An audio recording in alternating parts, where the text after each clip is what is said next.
কোহলির জন্য ট্রফি জিততে চায় বেঙ্গালুরু। আইপিএলের শুরু থেকেই রয়্যাল চ্যালেঞ্জার বেঙ্গালুরুর হয়ে খেলছেন বিরাট কোহলি। একাধিকবার ফাইনালে খেললেও এখনও শিরোপা জিততে পারেনি এই দলটি, যার কারণে শিরোপা ছুঁয়ে দেখতে পারেননি কোহলিও। আইপিএলের 18তম আসরে শিরোপার খুব কাছে বেঙ্গালুরু।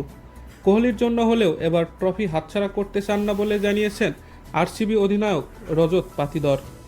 2009 সালে ডেকান চার্জার হায়দ্রাবাদ, 2011 সালে চেন্নাই এবং 2017 সালে সানরাইজার্স হায়দ্রাবাদের কাছে ফাইনালে হারতে হয়েছে বেঙ্গালুরুকে। আইপিএলের 18তম আসরের ফাইনালে পাঞ্জাব কিংসের মোকাবেলা করবে বেঙ্গালুরু। ফাইনালে মাঠে নামার আগে আরসিবি অধিনায়ক রজত পাতিদর বলেন, কোহলির জন্যই ট্রফি জিততে চাই।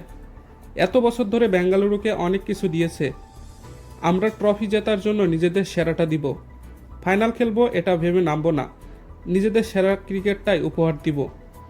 আহমেদাবাদে খেলা হলেও কোনো সমস্যা নেই বলে জানিয়েছেন আরসিবি অধিনায়ক। তিনি বলেন, যেখানেই যাই না কেন সেটাই আমাদের ঘরের মাঠ। যেভাবে সমর্থকেরা আমাদের পাশে রয়েছেন তার প্রশংসা কোনোভাবেই কম করা যাবে না। দর্শক, আজকের ফাইনাল ম্যাচে আপনি কোন দলকে সমর্থন করছেন সেটি কমেন্ট করে জানান। আর খেলার সংবাদ সবার আগে পেতে নিচের সাবস্ক্রাইব বাটনে ক্লিক করে রাখুন, যাতে আমাদের একটি ভিডিও আপনি মিস না করেন। দেখা হবে নতুন ভিডিওতে।